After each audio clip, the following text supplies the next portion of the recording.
রাজশাহীতে এসএসসি পরীক্ষার্থীকে উত্ত্যক্তের প্রতিবাদে বাবাকে পিটিয়ে হত্যার ঘটনায় মূল আসামিসহ দুইজনকে গ্রেফতার করেছে র‍্যাব-৫।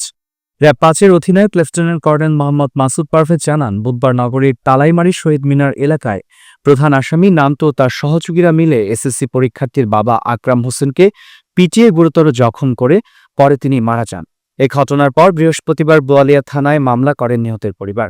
মামলায় প্রধান আসামি নান্টুর সহ বিশাল, তাসিন, খোকন, অমি, শিশিরকে আসামি করা হয়েছে।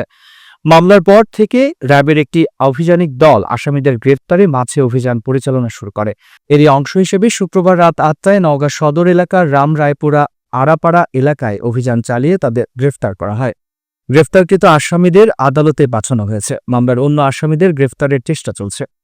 আমাদের র‍্যাব-৫-এর একাধিক টিম অভিযানে নেমে পড়ে এই অপরাধীদেরকে গ্রেপ্তার করার জন্য, এবং প্রধান আসামি অর্থাৎ ১ নম্বর আসামি এবং ৩ নম্বর আসামি খুব অভিনব কায়দায় তারা পালিয়ে যায়। তারা তাদের কোনো আত্মীয় অথবা বন্ধুদের সহায়তা না নিয়ে তাদের পরিচিত একজন ভ্যান চালকের সহায়তা নিয়ে নওগাঁতে চলে যায়, এবং এই ভ্যান চালক অপরাধীদেরকে তার বাড়িতে রাখে না, তার বাড়ির পাশেই পরিত্যক্ত একটি বাড়িতে লুকিয়ে রাখে।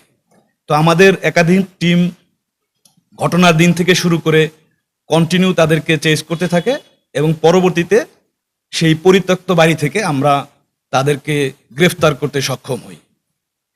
এই মামলার অন্যান্য আসামি যারা আছে তাদেরকে গ্রেফতারও প্রক্রিয়া চলমান রয়েছে।